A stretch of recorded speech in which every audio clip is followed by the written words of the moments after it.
com muita alegria que nós recebemos nessa manhã o nosso preletor, pastor Ricardo Brandão.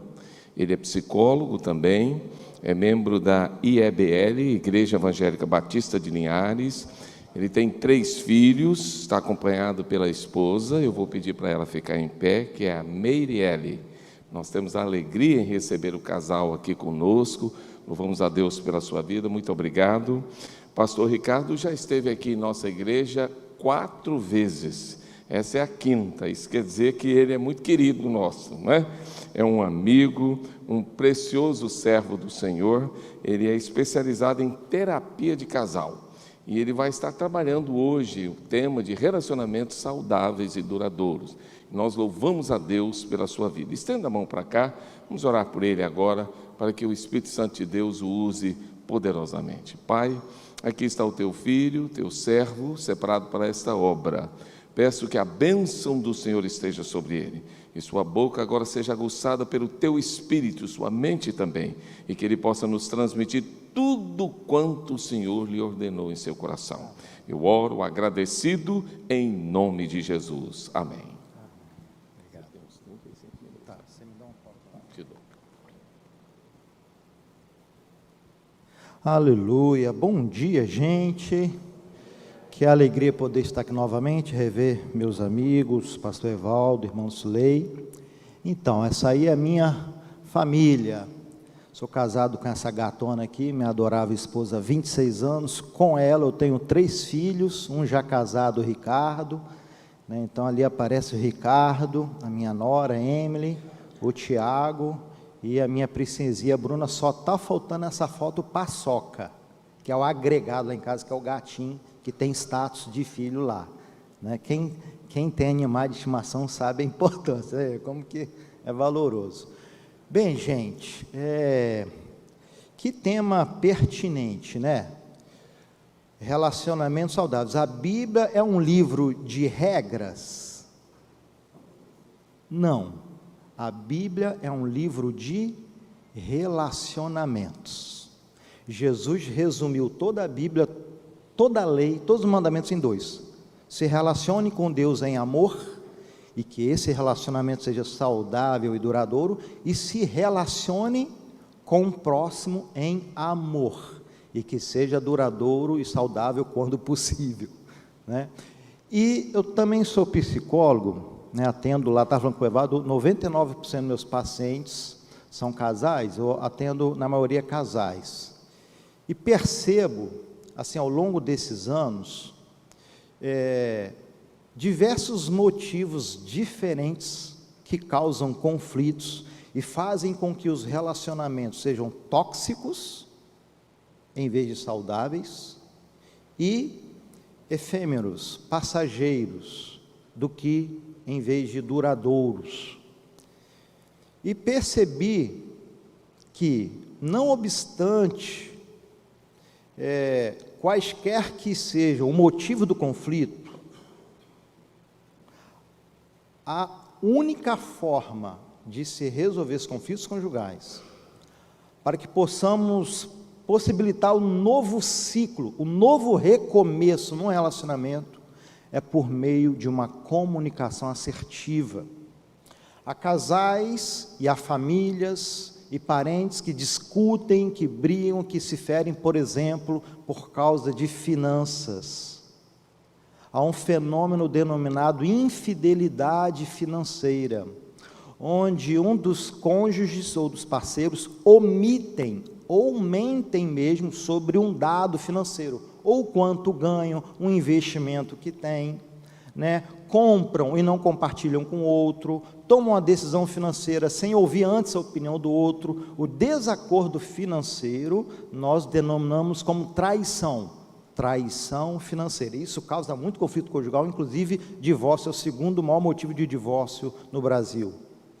Outros casais, e que penalizam filhos, sofrem também por causa de uma insatisfação sexual, frustração sexual. Às vezes não houve traição, mas a intimidade não é plena, seja por N motivos, né? Às vezes o marido ele tem algumas dificuldades, né? E não procura a esposa para sexo. Quantas esposas reclamam que o marido não a procura para ter relação? Ela se sente rejeitada, né? A sua autoestima comprometida. Quantos maridos reclamam? Ejaculação precoce, disfunção erétil, são N motivos de ordem sexual que causam problema e faz com que o casamento não seja duradouro. Desacordo na criação dos filhos, desacordo na criação dos enteados. Se você é casado pela segunda, pela terceira vez e convive com filhos biológicos e enteados, você sabe quão desafiador é lidar com isso. Quantos pais, padrasto, madrasta, quantos filhos, quantos enteados sofrem com relacionamentos adoecedores? Como resolver isso? Né? Quantas pessoas sofrem por N motivos, seja qual for o motivo que esteja provocando dores e feridas, né, no seu coração, sejam esses relacionamentos em casa, familiares, sejam esses relacionamentos na igreja, no trabalho, na faculdade, na escola. Você vai resolver isso por meio da comunicação assertiva.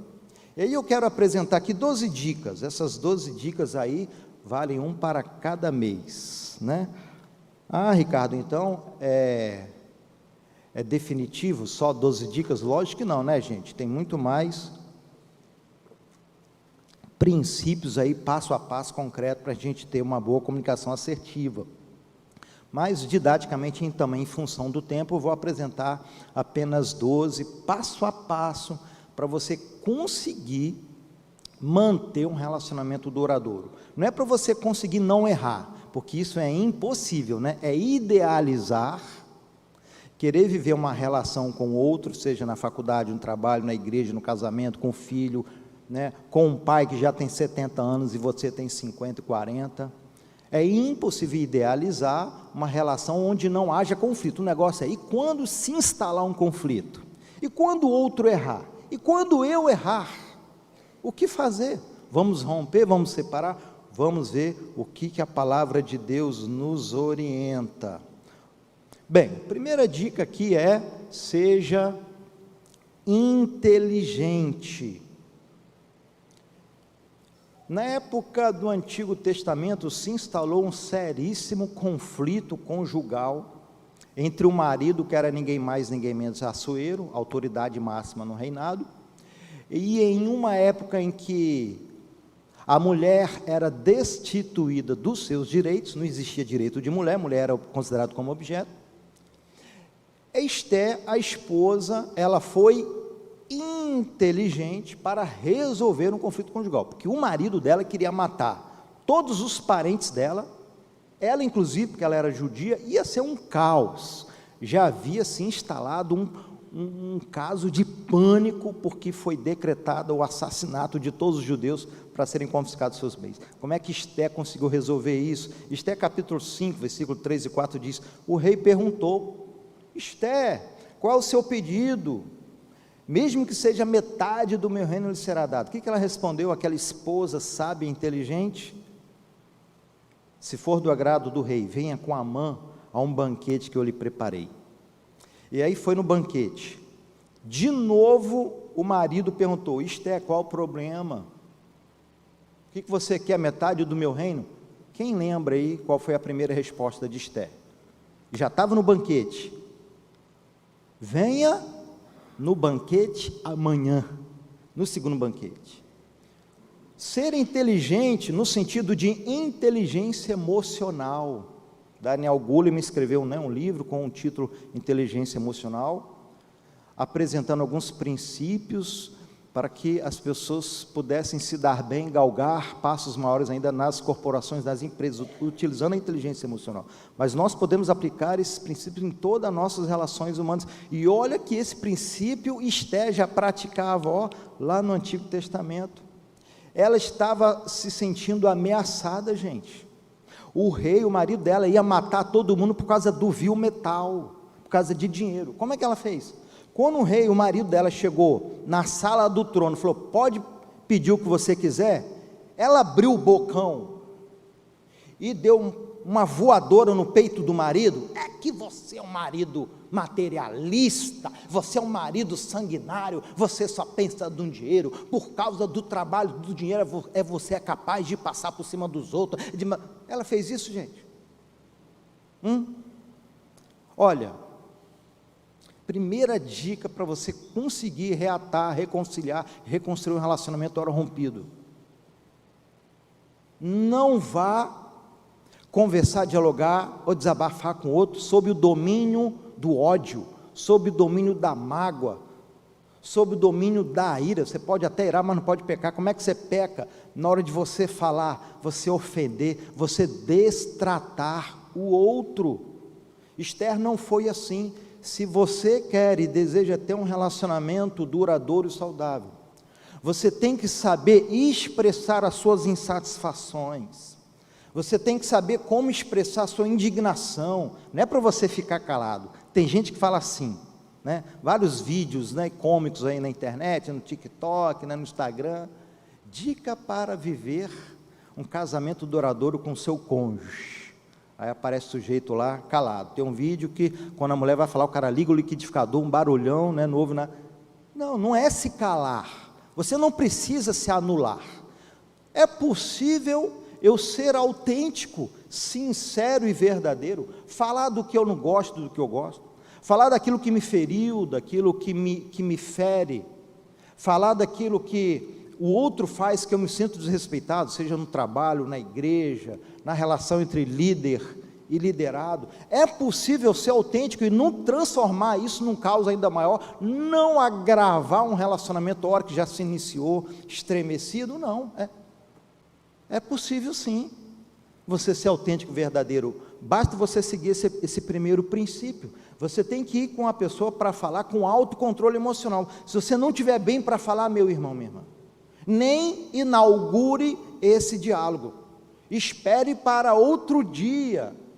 Se você tiver com o domínio ali da ira, ressentido, me sentir desrespeitado, prejudicado, a minha vontade agora é falar e esganar o outro. Se eu abrir minha boca agora, eu vou detonar, eu vou vomitar todo o meu ódio que já está guardado há dias, há semanas. Não faça isso, que vai dar ruim. Seja inteligente, se prepare emocionalmente, porque Esther, quando lhe foi franqueada a oportunidade de falar, Esther não chegou e vomitou para o rei. E na segunda vez que eles estavam em privacidade, apenas os três, a esposa, o marido e o general, ela também não, com descontrole, vomitou para o marido, todo o medo, toda a angústia dela, porque se ela agisse com destempero, falasse com destempero, ela perderia a razão. Você pode estar coberto e coberta de razão no conteúdo, mas se na forma você errar e falhar, você for agressivo com o outro, você ofender o outro, você destratar o outro, você levantar o tom de voz, você apontar o dedo, você pode estar coberto de razão no conteúdo, mas se na forma você falhar, você perde a razão na hora, e o outro sendo tratado com uma comunicação agressiva, ele vai travar, ele vai querer te contra-atacar, e ele vai querer se defender. Não faça isso. Então prepare o clima emocional. É sério, chama para um jantarzinho, né, marca um café, prepare o clima emocional. O clima está tenso, não vá conversar. O clima está tenso para você, não vá conversar. O clima está tenso para o outro, você está vendo o outro descontrolado, não converse. Se você for querer resolver um conflito no relacionamento, outro disser assim, não estou bem, por favor, deixe para outro dia, respeite o outro. Respeite o estado emocional do outro. Só vá conversar e tratar coisas sérias com o outro quando você estiver bem, quando o outro estiver bem também. Então, quando ele sinalizar para você, respeite o outro. Não avance o sinal. Segunda dica, seja justo. O coração ansioso deprime o homem. Mas sabe o que anima o homem, irmão? Você está cansado, irmão, de reclamar com seu marido, que ele suja os talheres, os pratos, comem, sequer não leva, né, os talheres e os pratos na pia, deixa no sofá para pegar formiga, Você já reclama com 10 anos, o problema é falta de informação? Não é, irmão, o problema não é falta de informação, ele já sabe o que fazer. Mas você quer animar o seu marido, você quer animar a sua esposa. Meu Deus, a sua esposa não acerta uma sobremesa, pelo amor de Moisés. É arroz salgado demais, bife cru. O que falta na tua esposa não é falta de informação, você já fala há 10 anos isso, ela não aguenta mais ouvir. Você sabe o que Salomão percebeu que anima o outro para o outro evoluir? Anima o outro para o outro se aperfeiçoar enquanto pessoa, ou enquanto em um dos seus papéis sociais, como marido, como esposo, como filho. Você quer animar o seu filho, irmão? Melhorar na escola, o seu desempenho escolar, nas tarefas domésticas, na cooperação, na relação com seus filhos, com os colegas. Você quer animar o seu filho? O que é a palavra de Deus? Para animar, você precisa de usar uma palavra bondosa, não é punição, castigo e crítica. Eu não sei de onde que há líderes, que há pessoas que tiram a conclusão de que para provocar o outro a mudança, tem que incomodar o outro com punição e castigo. Então eu vou criticar, eu vou reclamar, vou aplicar punição para que o outro sofra, e para que ele não queira mais experienciar essa dor, então ele vai querer agir diferente. Não é assim que a Bíblia ensina, e não é isso que a ciência prova por meio de pesquisas. É ao contrário, é uma palavra bondosa, é um reforço. E quando eu falo de ser justo, quando você for dialogar para resolver um conflito, ora, está prestes a se romper e você deseja muito que essa relação seja duradoura, não comece o diálogo já com a crítica, não comece já o diálogo registrando o defeito, o erro do outro. Aliás, tem gente que só sabe fazer isso, imagina. Um chama assim, hein, quero conversar com você, o outro já dá desculpa, estou com dor na unha, estou com dor no cabelo, não pode conversar não. Por quê, gente? Quer fugir do diálogo? Lógico, é o tempo inteiro, todas as vezes que chamar para conversar, só para malhar, é só para criticar, reclamar, o outro sente assim, poxa, eu só tenho um defeito. O ser justo envolve você, antes de apresentar sua crítica, destacar a atitude do outro que te prejudica, te fere, te incomoda. O ser justo envolve você até o princípio da equidade, de destacar o que o outro faz de bom também, ou não é? O teu filho, eu sei que ele não é perfeito, ele erra e falha, mas ele não tem qualidade nenhuma, gente, não é possível, né? Eu sei que o teu filho não dobra, né, a roupa de cama, não guarda, deixa o sapato jogado no chão. Eu sei, é um defeito, precisa corrigir, precisa acertar. Só quer comer fritura, é verdade. Quer ficar excessivamente na telinha, já desenvolveu nomofobia, que é um diagnóstico psiquiátrico para pessoas que têm vícios na tela. Eu sei, precisa corrigir agora. Ele só tem esse defeito? Ele não tem nenhuma qualidade não? Seu filho passou com louvor, formou em medicina, né? Meu filho, ele fez a prova de 18 anos, meu filho do meio, ele fez a prova teórica de trânsito, né? Fui lá, levei, acompanhei. Quando ele chegou, aí aprovado, eu falei, a gente estava no shopping, que o espaço dele estava no shopping, eu falei, filho, parabéns, você merece um prêmio, vamos lá, milkshake. Paguei o milkshake para ele, botei no grupo da família, né? Isso significa que tudo que ele faz eu aprovo? Lógico que não, irmão, ainda tem que apertar ele um pouquinho em outras áreas, mas a minha tratativa com ele tem uma ênfase apenas coercitiva, de reclamar, criticar, condenar. Não, seja justo, para que os seus relacionamentos sejam saudáveis, transmita justiça para o outro. Antes de você falar o defeito, fale algumas virtudes e qualidades. Antes de você apontar um comportamento que o outro costuma fazer, tem um hábito de fazer que te machuca, te fere, destaque antes o comportamento do outro, a qualidade, a virtude do outro, que te faz você se sentir especial, que faz você se sentir prestigiado, não é? Quando você inaugura a conversa com uma palavra de gratidão, de reconhecimento, de elogio, o outro, ele abre o coração. No congresso de psicologia é muito engraçado, eu sou cognitivo comportamental, a gente vai nos congressos, só tem behaviorista de TCC, aí o palestrante dá a palavra lá, a palestra lá, Aí a galera levanta a mão. Muito bem, parabéns para todo mundo já sabe o valor do reforço positivo. É até engraçado. Depois vem né, o confronto, né, a apresentação de uma ideia contradizente, enfim. Mas é um princípio em que, se você começar com a palavra positiva, reconhecimento, gratidão, meu irmão, muda completamente a receptividade do outro. Se o teu objetivo for só desabafar, comece por críticas. Realmente o diálogo vai terminar pior do que quando começou.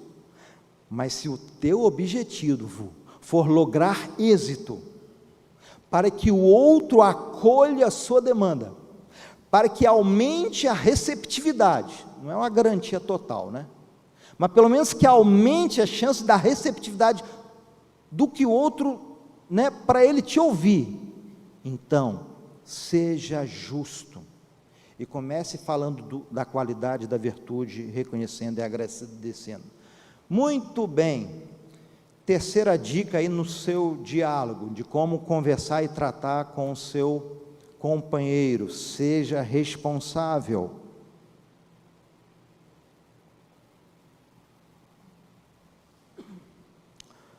Um exemplo contrário desse princípio.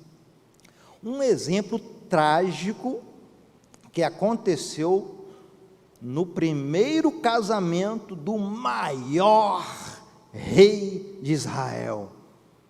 Fiz um post no Instagram, Davi, um ótimo rei, um péssimo marido. O maior rei de Israel, o rei mais amado de Israel. Até ainda antes de Israel se dividir, olha só que episódio, né? Bem famigerado, né? Segundo Samuel 6:20, Davi voltou para casa a fim de estar com a sua família, e Mical, que era sua esposa, saiu para encontrá-lo. Após uma tentativa frustrada de trazer a Arca da Aliança, como vocês sabem, né? Ela foi cair, a tentativa foi trazer de uma forma inadequada, Deus puniu, aí Davi vai, pela segunda vez faz da forma corretinha, e aí dá certo, ele consegue chegar com a Arca da Aliança na sua casa, ele vai com a família para comemorar, gente, para celebrar. Minha esposa, comemore comigo, a Arca do Senhor chegou, dessa vez deu certo, saiu para encontrar. Olha só como é que essa esposa trata o marido. Que bela figura fez hoje o rei de Israel, hein? Parecia um sem vergonha, mostrando o corpo para as empregadas dos seus funcionários. Versão da linguagem de hoje.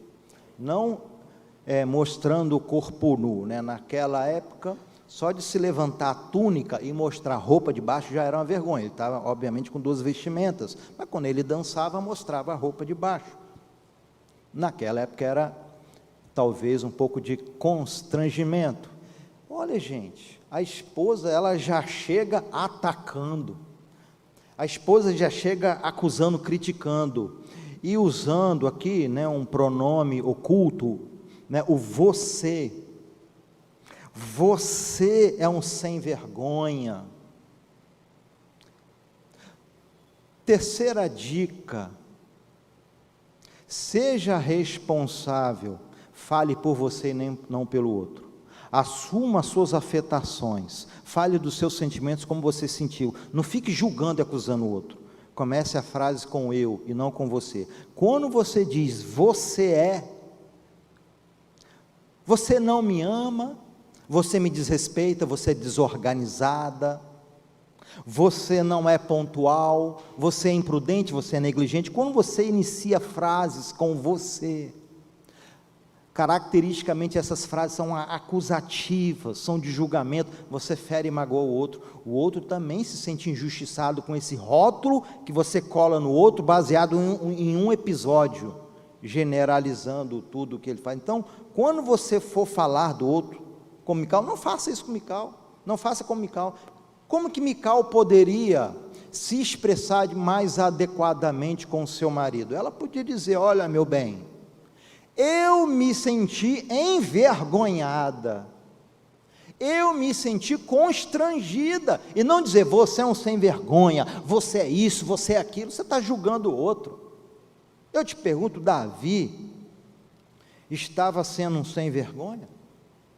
Davi estava sendo inconsequente com a dança dele? Não, ela julgou ele. Davi tão somente estava celebrando com grande alegria essa conquista, porque a primeira tentativa foi trágica, ele queria dividir essa alegria com seu marido, mas essa esposa, sabe qual foi o final dessa história aqui, gente? Mical, que Davi amava de paixão, gente. Mical era filha de Saul. Davi foi lá sozinho, lá nos filisteus, lá fez um arraso, arriscou a sua vida. Davi fugiu várias vezes, mas ele conseguiu, né, se manter casado com Mical. Foi uma luta. Davi foi a primeira mulher de Davi, amava de paixão. Mas sabe o que aconteceu? Sabe qual é o desfecho dessa história aqui? A Bíblia diz que em função dessa briga, desse conflito, o relacionamento dos dois não foi duradouro, muito menos saudável. O texto bíblico encerra, a narrativa encerra dizendo que eles nunca tiveram filhos. A conclusão que a gente chega é que eles se separaram mesmo. Davi tinha um monte de mulher, falou, a partir de hoje eu não te chamo mais para o meu palácio, não me deito mais com você. Está rompido.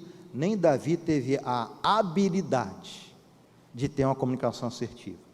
Porque depois que essa esposa falou isso aqui, Davi chegou e falou assim, esse homem que você está chamando de sem vergonha, esse homem que você está chamando de vulgar, que está fazendo papelão, pois é, esse homem foi Deus que escolheu para ser rei no lugar do teu pai e do teu irmão. Aí, meu irmão, envolveu família, foi um estrago,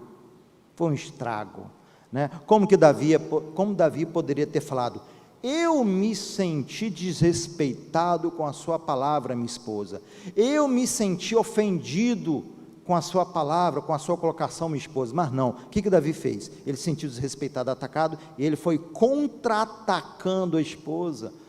Pastor, é possível ser tão equilibrado assim? Lógico que é só você treinar, é só você ser inteligente, né? É possível sim, não haja como Davi agiu aqui. Quarta dica, seja preciso. Salomão também falou em Provérbios 12, 18, que há palavras que ferem como espada. A língua dos sábios curam. Quem tem sabedoria no falar, inclusive na hora de falar para confrontar, né, o seu companheiro, o seu filho, o seu pai, quem usa de sabedoria para confrontar, não fere com espada. Eu preciso chamar a atenção da minha equipe. Se você é gestor de pessoas, tem uma equipe que você lidera, o pessoal está pisando na bola, não está batendo as metas, não está operando em alta performance, não está entregando os resultados que precisa. Cuidado você fazer reuniões com seus liderados, colaboradores, e usar suas palavras que ferem como espada. Você não vai motivar a turma a entregar o resultado que você quer, não. Você vai ferir a turma. Eles serão desleais na sua ausência. Podem ser até leais na sua presença por causa do medo, mas na tua ausência serão desleais.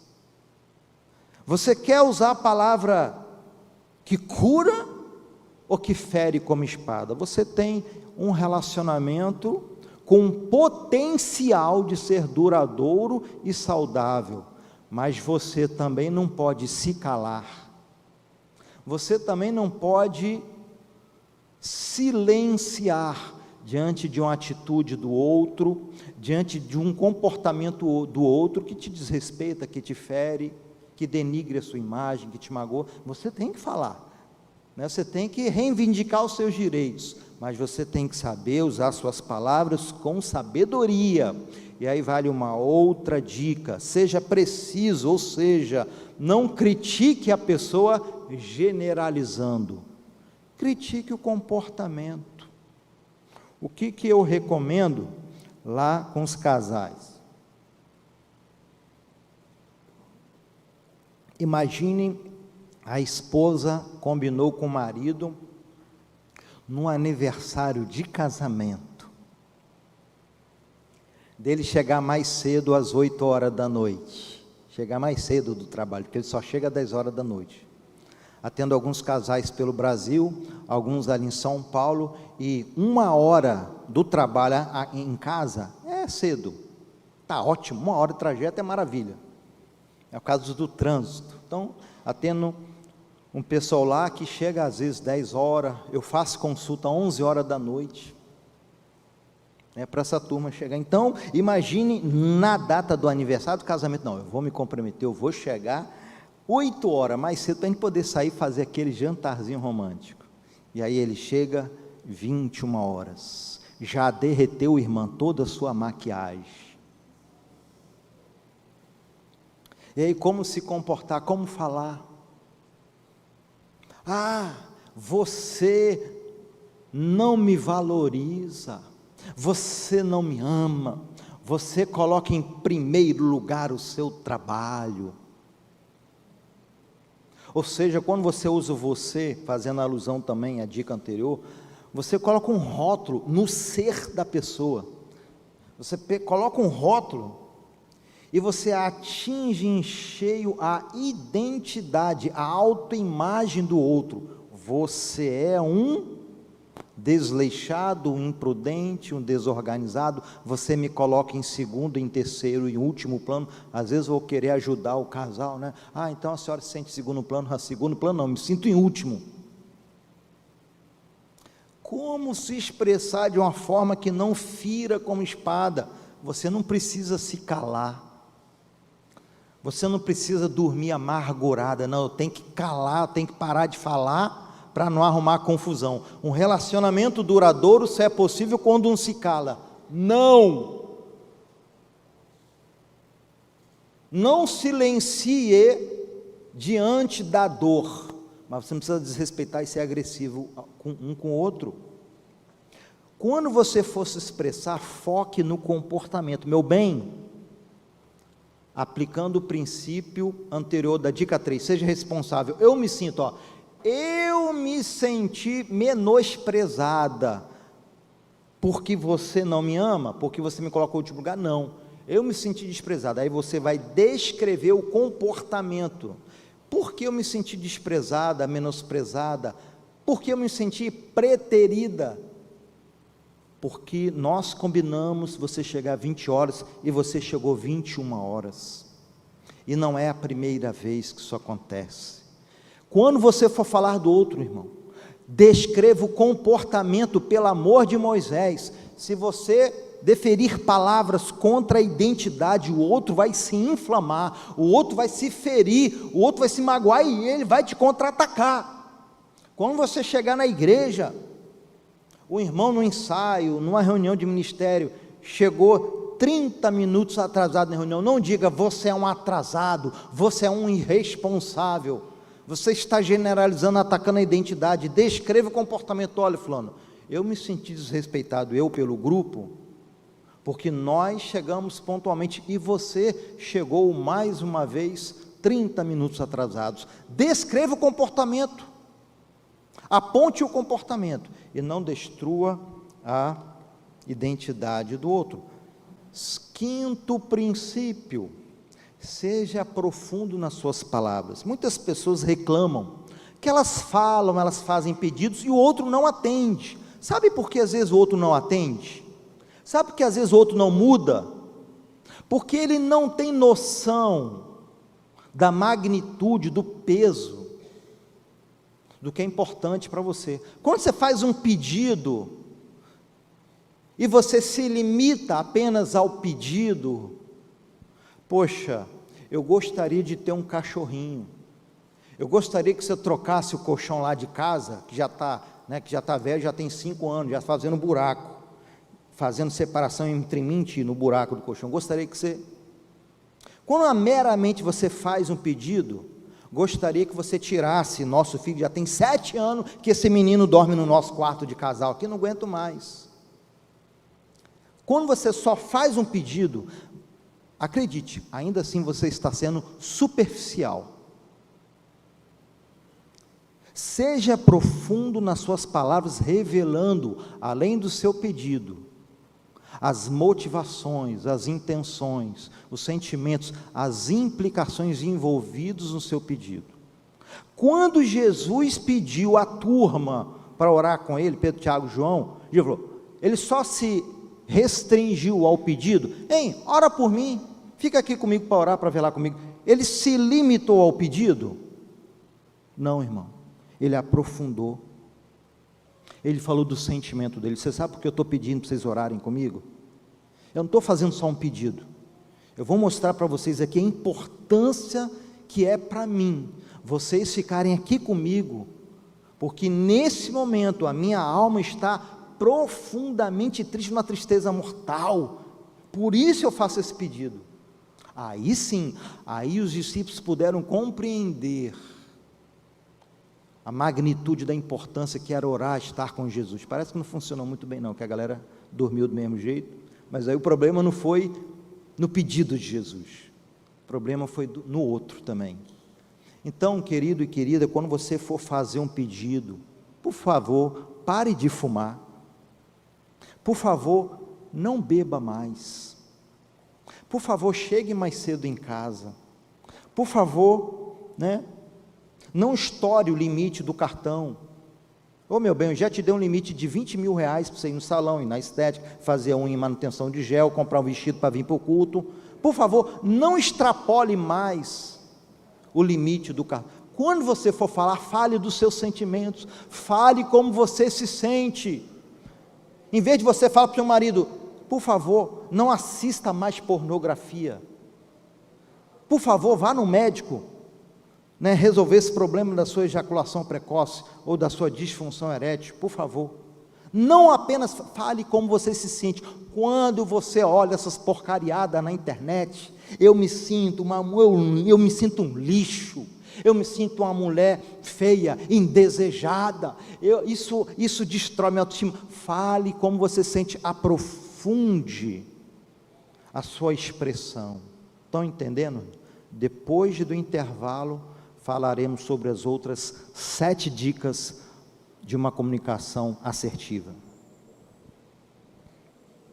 Bem, quanto no intervalo, rapidinho, essa palestra está sendo baseada nesse livro aqui, Casamentos Saudáveis. Tem alguns números ali, alguns exemplares, tudo que eu estou falando está nesse livro aqui. Se você quiser adquirir, fica à vontade.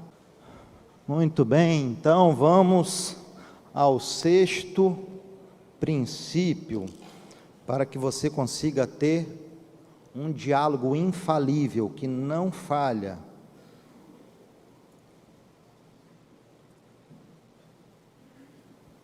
Sexto princípio é: seja assertivo.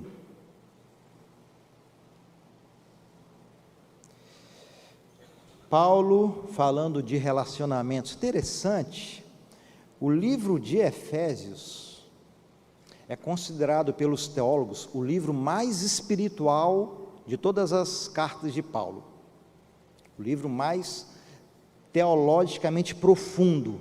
Nos primeiros capítulos da carta aos Efésios, ele trata de uma teologia profunda, mas a segunda parte do livro de Efésios, Paulo trata sobre relacionamentos entre marido e esposa, como o marido deve tratar a esposa e vice-versa, relacionamento entre filhos com os pais, honra com seus pais, relacionamento de pais com filhos, não irrite os seus filhos, relacionamento entre empregador e colaborador, relacionamento entre os irmãos da igreja, entre os pares na igreja. É incrível, como que o assunto de relacionamento é tão espiritual quanto a teologia.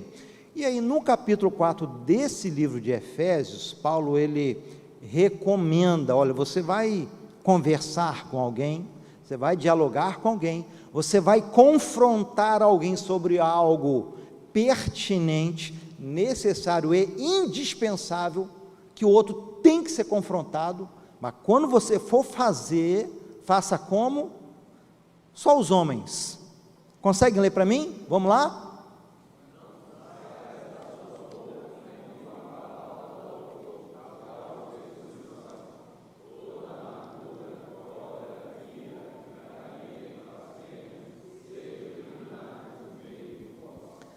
sem gritaria, sem palavra torpe, sem amargura e cólera nas palavras. Gente, tem homem que parece a amostra grátis da grande tribulação. O camarada chega, irmão, parece o enviado do capeta, quando chega dentro de casa. Eu já ouvi relatos que, em função da bebida, de filhos, ouvi esse relato no consultório, real, de filhos saírem de casa, quando estava chegando a hora do pai voltar do trabalho, e dormirem no relento. Não tinham coragem de dormir dentro de casa. Crianças saírem, dormir no quintal. Em função de tamanha agressividade de um pai que usa palavras torpes que causam destruição, que se comunicam com toda amargura, cólera, ira. Há filhos de 30, 40 anos de idade, adultos maduros, que já frequentam a igreja há 30 anos, 40 anos, que não vão na casa dos pais.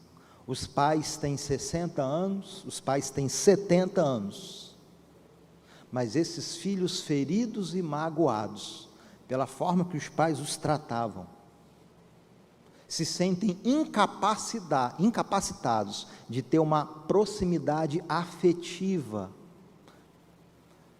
até que já em cultos de cura interior, já deliberaram perdão na palavra, mas não conseguem, de tantos maus tratos. Sim, você deve reivindicar os seus direitos. Obviamente você não pode abrir mão de corrigir os seus filhos. Salomão fala em Provérbios que a criança de gênio difícil precisa de limites. Disciplina faz parte do amor. Eu tenho um livro aqui que eu falo somente sobre educação de filhos, como equacionar afetividade e disciplina. A disciplina também é uma demonstração de amor, mas você tem que saber como aplicar a disciplina com seus filhos. Meu Deus, uma vez no consultório, uma menina de 15 anos, após tentar o suicídio, e dos pais a levarem para o consultório, e eu ouvi dessa filha, fazendo a anamnese do motivo. Ela falou: olha, meus pais trabalham ambos, então eu cuido do meu irmão, eu dou banho nele, eu faço comida para ele, eu dou comida para ele, eu levo para a escola, eu arrumo casa, lavo as vasilhas, lavo roupa, passo roupa, sou boa na escola, não fico reprovado, tiro boa nota, participo da igreja, participo do teatro, participo do louvor, tal, mas a minha mãe ainda nunca é satisfeita comigo, é reclamando, é me cobrando, é criticando. É impossível eu agradar a minha mãe, é impossível eu conseguir uma aprovação da minha mãe, porque ela só usa a palavra torpe para me destruir, com amarguras e cóleras. Então eu tentei me suicidar, porque eu não aguento mais. À tarde, o marido me passou mensagem: doutor, não quis falar nada não, porque eu estava na frente da minha filha, mas até eu já tentei me suicidar, já pensei, que nem eu não aguento essa mulher. Não saia da sua boca palavras torpes que causam destruição, Se você é um gestor, é um líder, coordenador de equipe, ou às vezes é o próprio proprietário, da empresa, saiba confrontar, corrigir, saiba colocar a sua equipe nos trilhos. Não é com palavras torpes que causam destruição que você vai, juntar a equipe. Não é com palavras de destruição, comunicando mágoa e cóleras, atacando e criticando, que você vai promover uma sinergia na turma para entregar o resultado que você deseja. Não, seja assertivo. Você precisa falar, você precisa confrontar os erros, seja com os filhos, com os súditos, às vezes seja com seu pai e sua mãe. Você precisa comunicar: papai e mamãe, dessa forma aqui, que vocês agem, que vocês fazem, isso me fere, me magoa.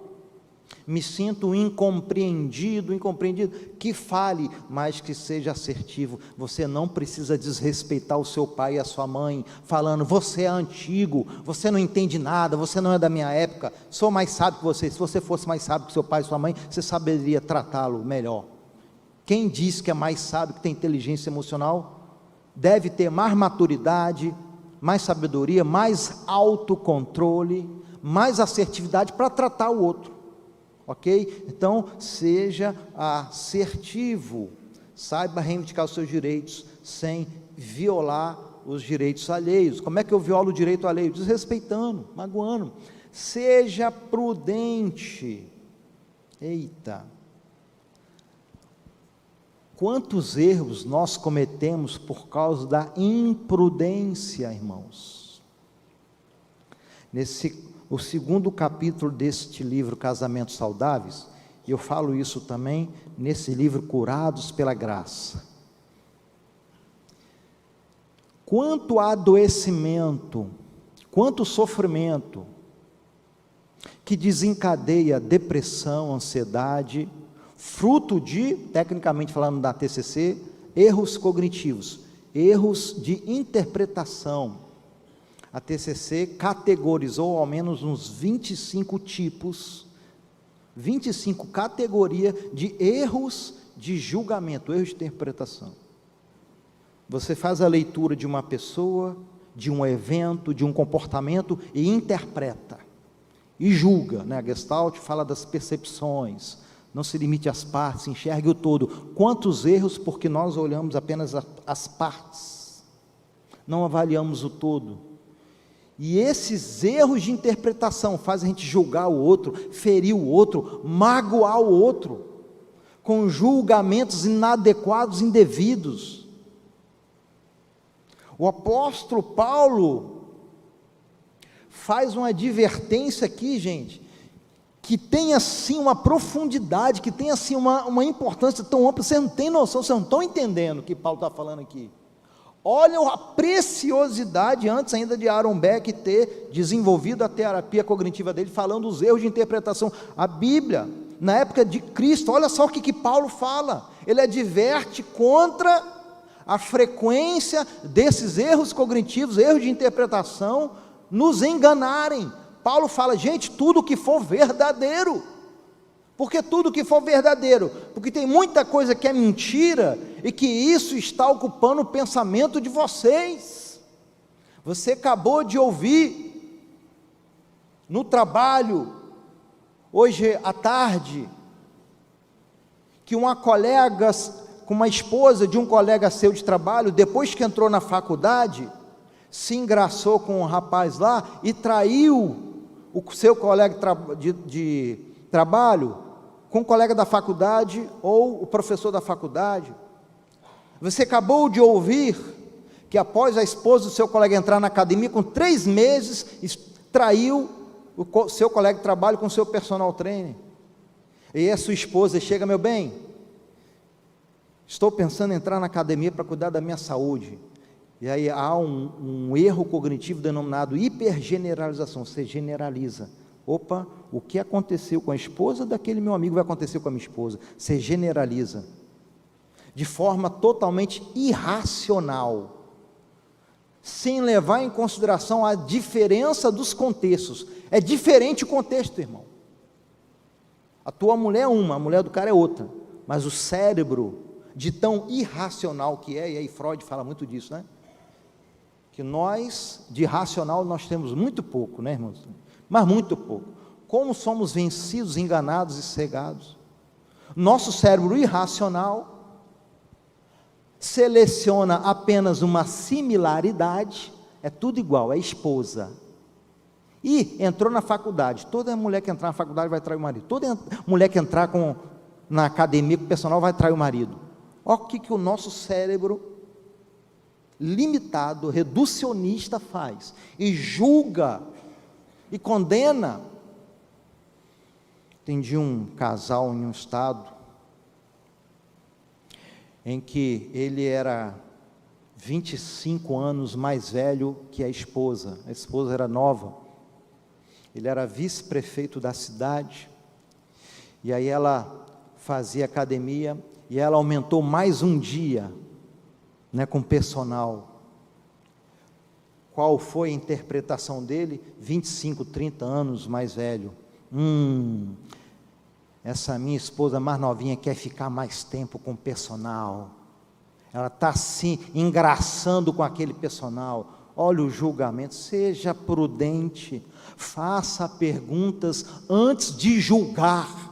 Meu bem, você está tão bem, você é tão linda, só fazendo 2 dias na academia.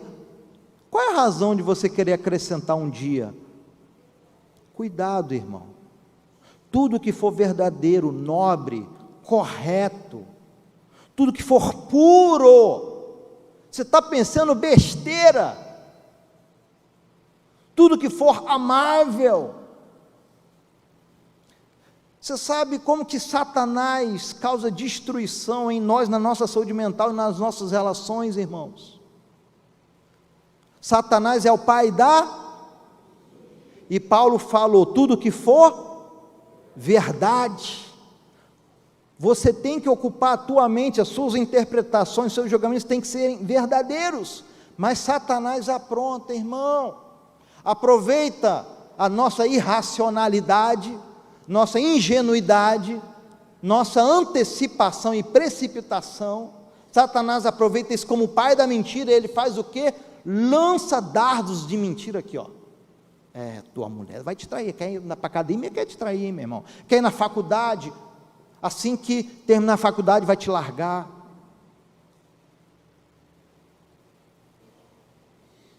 Erros de generalização, em quantas categorias de erros de interpretação nós fazemos isso e julgamos. Camarada reclama, meu bem, você está mal vestido, hein? Eu chego em casa, você tinha que me receber melhor em casa, hein? Você está mais cheirosa, usar uma roupa, um perfume.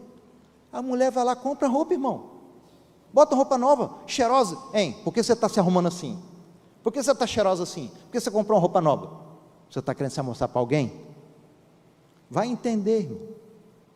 Cuidado com as interpretações que sobrevêm à sua mente, querido. Não acredite em todo pensamento na sua cabeça. Não acredite em todos os julgamentos. Aparências enganam, pensamentos enganam muito mais.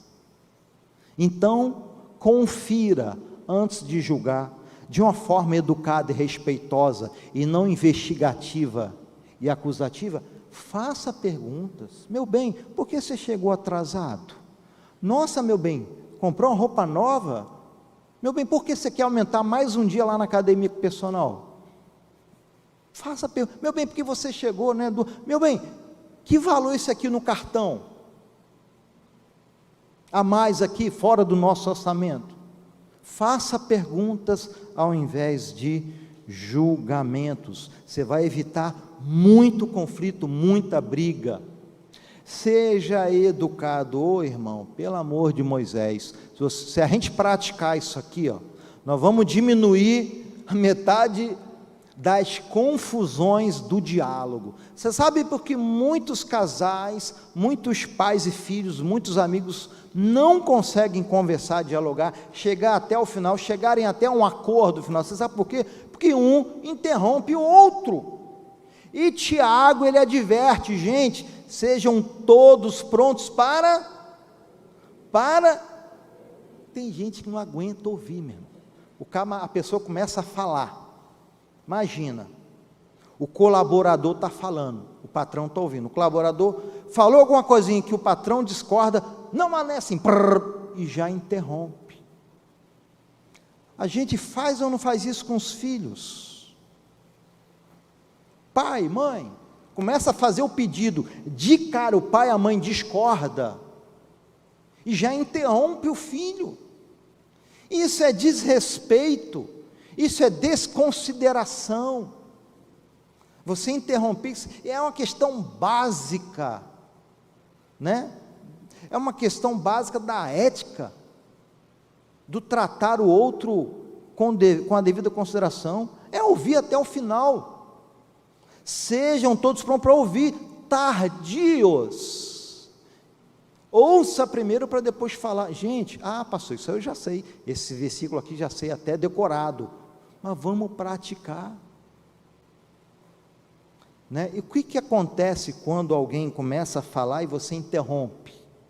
O outro vai se sentir desrespeitado porque você interrompeu. O que ele vai fazer para retomar o direito da fala? Normalmente ele vai querer aumentar o tom de voz, vai falar mais alto, para retomar o direito da fala. Você interrompeu, ele quer, aí você que interrompeu, o outro está falando mais alto, você vai querer contar a sua versão e vai aumentar o tom, aí tem briga, irmão, discussão, não funciona, vai dar BO, nossa, mas eu não estou aguentando, não, mas não é isso, é muito engraçado, né, quando a gente atende o casal, mas meu irmão, eu já começo a corrigir isso logo na primeira, como que aquilo que se vive no cotidiano se reproduz no consultório, né? Aí a esposa, o marido está falando, vai entrar no tempo,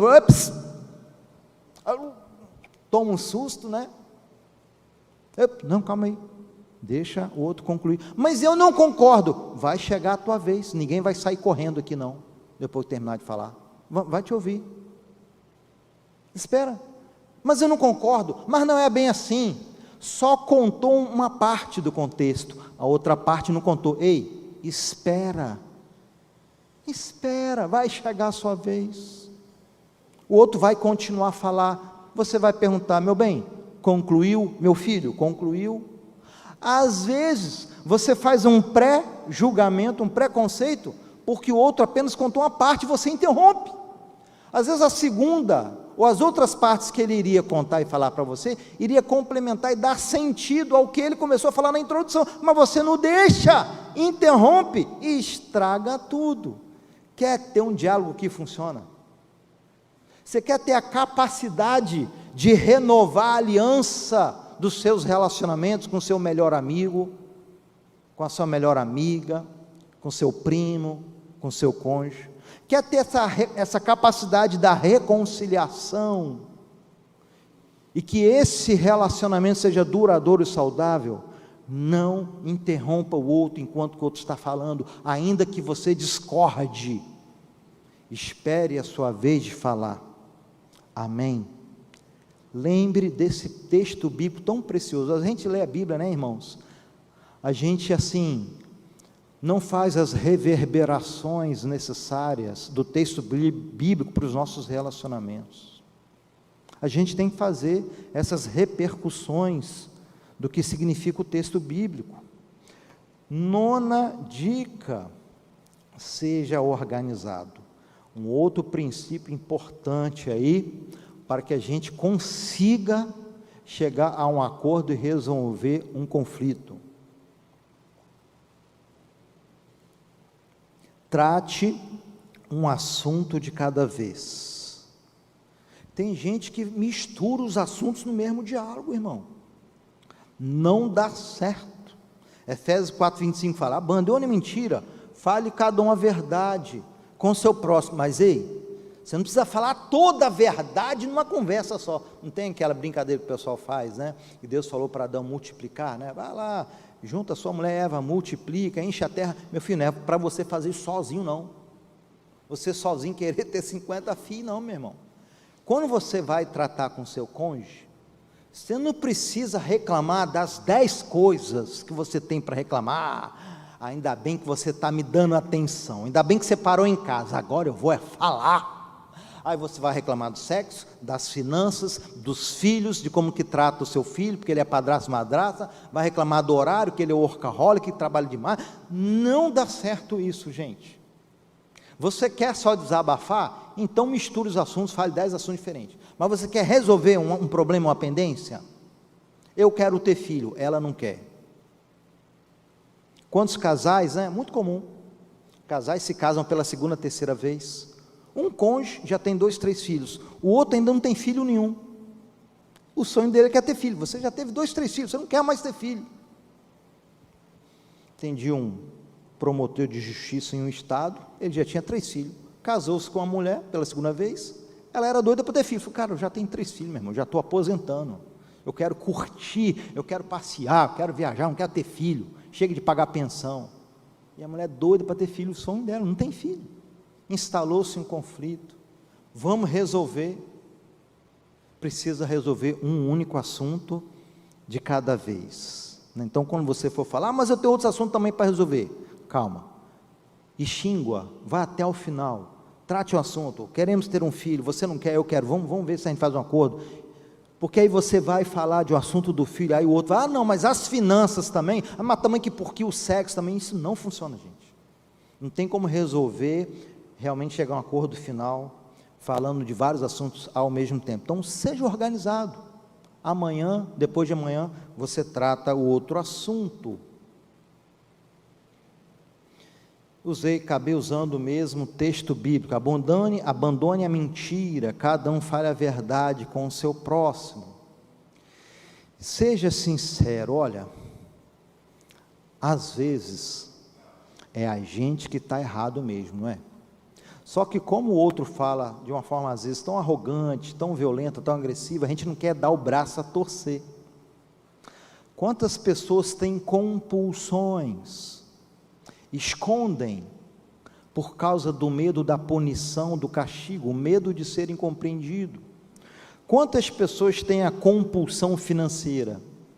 Não pode ligar o celular e o computador, compra o que vê sem necessidade, e sem ter condições de comprar, faz dívidas, e a pessoa esconde. Estava falando ali com o Henrique, até no casais cujos maridos fizeram empréstimos, sem falar com a esposa, uns para reformar a casa, não deu para reformar, faz um segundo empréstimo, atola em dívida. A esposa soube do primeiro empréstimo, não soube do segundo, estão mergulhados em dívida.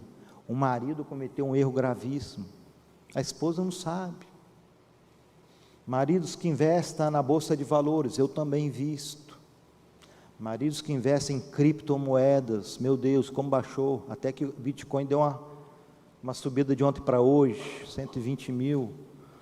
Quantos maridos pegaram empréstimos em banco, irmão? Comprou tudo em criptomoeda para arriscar ganhar 50%, 100%, 200%, 300%.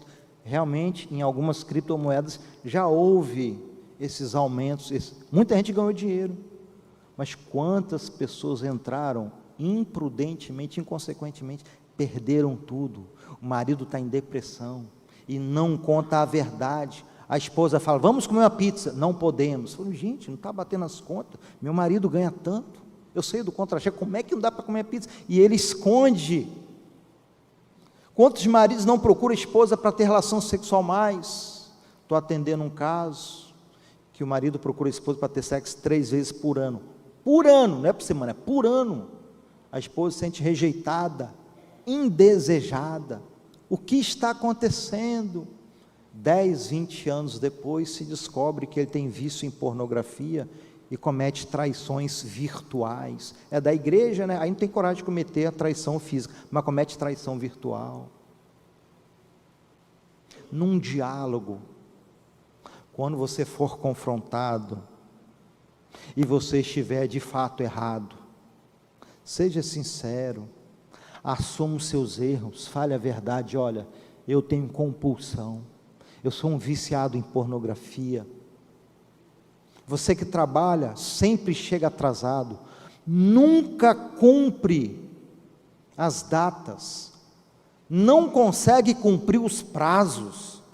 Chegue e fale, olha, eu tenho um problema com procrastinação. Você está me confrontando. Pare de inventar desculpa, chega de dar justificativa, chega de contar mentira. Não, que hoje foi meu filho que ficou doente, mentira. Não, porque foi muito calor ontem, me atrapalhou ter concentração para estudar, mentira. Não, porque eu não tenho libido, mentira, é compulsão e pornografia. Seja sincero, fale a verdade. Mas se eu falar a verdade, ele vai me punir, vai me castigar. Se descobrir a verdade, não posso contar a verdade para o meu pastor. E se eu contar para o meu pastor esse meu pecado, ele vai me exonerar da igreja, não me deixará mais pregar, ensinar, cantar, arrumar a cadeira.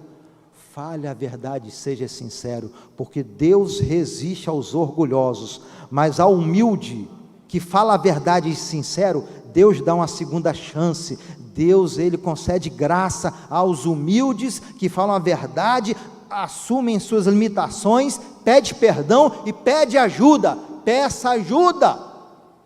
Melhor você sofrer agora do que sofrer lá depois, e depois for irremediável, for irreconciliável esse relacionamento.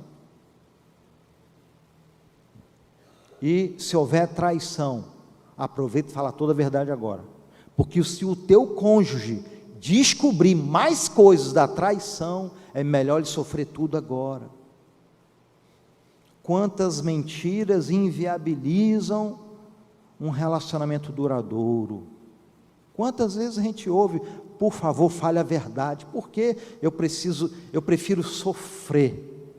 Você que é filho e filha, fale a verdade.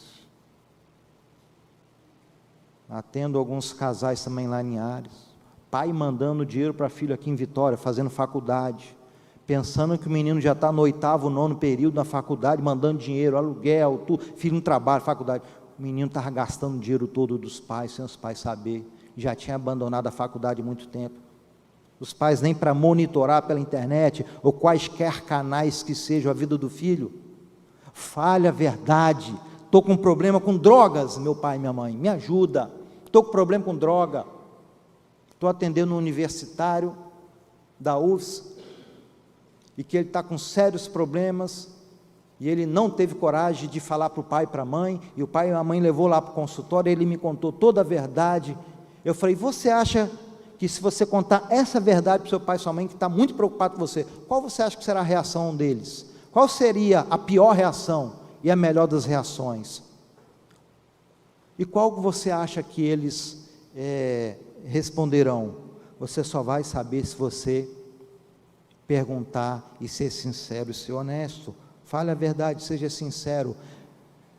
Penúltima atitude, seja gracioso. O outro falou a verdade, o outro confessou um pecado, o outro confessou uma falha, uma dificuldade.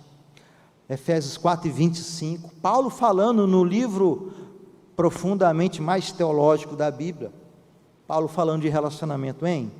Quando alguém te confessar um erro, quando alguém te confessar um pecado, por mais que te magoe e fira, por mais que horrendo e bizarro que seja, seja bondoso, seja compassivo. Mas ele, teve um caso lá em Ares, meu irmão, o casal vendeu uma casa, para dar entrada em outra casa. Sabe o que o cara fez? O cara pegou o dinheiro da casa e investiu tudo em criptomoeda, irmão. As criptomoedas baixaram, teve uma moeda que se extinguiu, virou pó, o cara perdeu o dinheiro todo da casa. Olha que inconsequência. E aí, fazer o quê? O cara falou, meu Deus, não posso contar a verdade. Se eu falar essa verdade, minha mulher vai pedir divórcio, não vai me perdoar nunca. O cara já chegou conversando, eu fiz isso. Pode pedir separação, você tem toda a razão. Sabe o que a esposa fez? Você não devia ter feito isso, que responsabilidade. A nossa casa, a gente ia comprar outra melhor. Sabe o que a outra esposa fez, irmão? Ela foi bondosa, foi compassiva, ela perdoou o seu marido, assim como Deus perdoou ela, e ela deu uma segunda chance para ele. Ele estava pensando que ela ia dar um ultimato nele, e ela foi graciosa com ele. Se for o caso, favoreça um clima de confiança, favoreça um ambiente de honestidade, de sinceridade, né? Às vezes há questões que a gente precisa ser gracioso e perdoar. Por último, da palestra de hoje, né? Por último, seja sóbrio. Coríntios 13, Renato Russo até compôs uma música, né? Tão boa que é essa letra, ó. O cara compôs uma música baseada nesse capítulo. O amor é paciente, o amor é bondoso, o amor não inveja, não se vangloria, não se orgulha, não guarda rancor. O amor ele tudo sofre, tudo crê, tudo espera, tudo suporta. O amor jamais é vencido. Meu irmão, quando você brigar e discutir, pelo amor de Moisés, nunca diga, não tem jeito não, a gente tem que separar. Não estremeça o seu casamento a toda discussão e briga falando, vamos divorciar, desse jeito não tem solução. Isso magoa, fere, isso causa instabilidade nos filhos. Às vezes o filho, após uma briga, chega no outro dia de manhã, papai e mamãe, vocês vão se separar? Vocês são amigos, 10, 20, 30 anos, amigos inseparáveis, parentes, primos, irmãs. Depois de uma discussão, uma briga, não diga, nunca mais quero te ver. Não fale isso. Reafirme a sua aliança inquebrável de amor. Chegue na cara dele e fale assim, ó, a minha vontade era de... Você já pensou em divórcio? Nunca, mas eu já pensei em matar minha mulher, meu marido, já pensei em... Por mais difícil que seja, por mais abalado que você se sinta, chateado, indignado, pelo amor de Deus, reafirme o seu compromisso de amor. Olha, eu sei que a gente briga, eu sei que a gente discute. Ontem não, sexta-feira, né? Coisa linda, eu ouvi uma frase de uma esposa com compulsão em bebida, desorganizada financeira, com TDAH, errando, falhando, descontrolada na alimentação. O marido é crossfiteiro mesmo, faz crossfit, o cara trabalha na administração.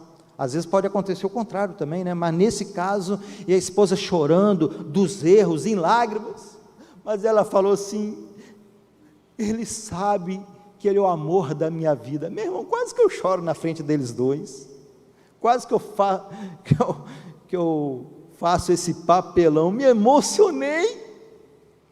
Ele sabe que ele é o amor da minha vida. Ah, meu irmão, quase que eu falei, cara, perdoa tudo, meu irmão, dá uma segunda chance para essa mulher. Olha que rapaz, vocês vêm para terapia de casal, de falar de problema, a mulher faz uma declaração de amor. É isso que você precisa fazer, seja sóbrio, não fique ameaçando o outro de ruptura, pelo amor de Moisés.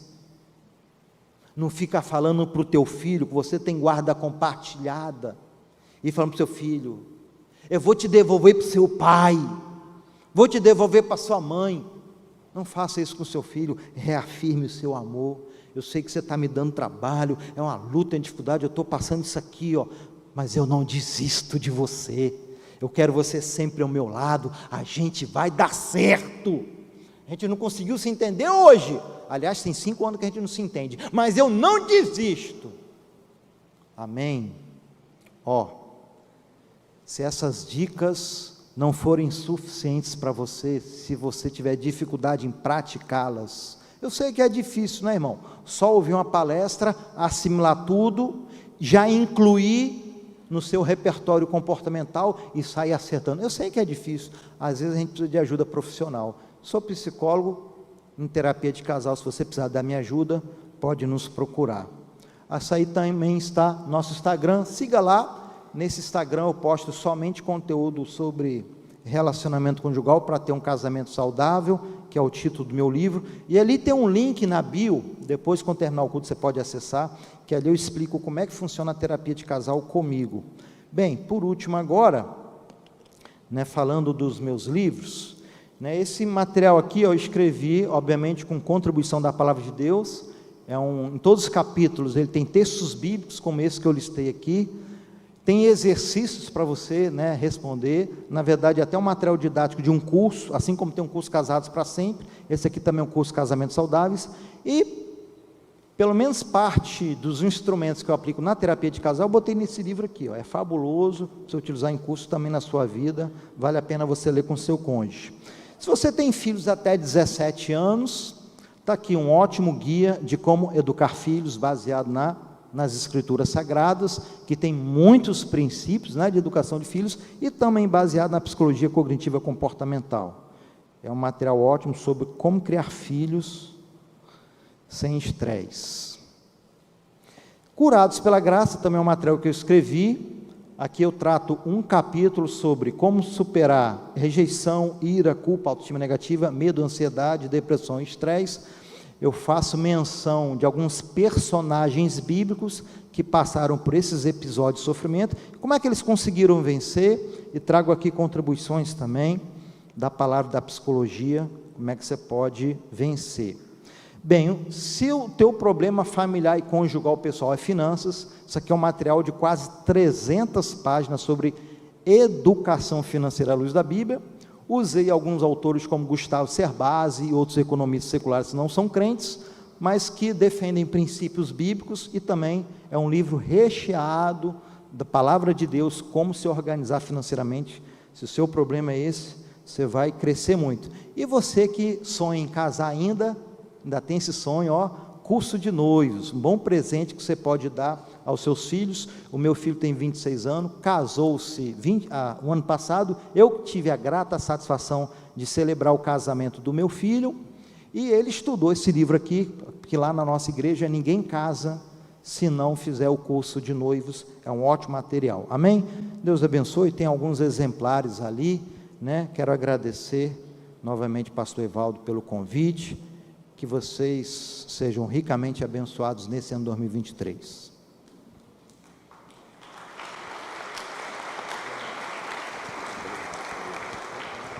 Quantas pessoas aqui foram abençoadas nessa manhã? Levante a sua mão. Creio que todos nós, né? Queremos agradecer de coração ao pastor Ricardo, por ele ter aceito o convite. Estamos muito felizes em receber a sua esposa também. Espero que a gente possa ter outras oportunidades de estar junto. É sempre bom ouvi-lo, porque ele traz sempre alguma coisa nova para o nosso coração, e nessa manhã especialmente para os nossos relacionamentos, né? Muito importante a sua palavra, para que a gente possa aplicar ao nosso coração. Então, muito obrigado, pastor Ricardo. Deus o abençoe abundantemente.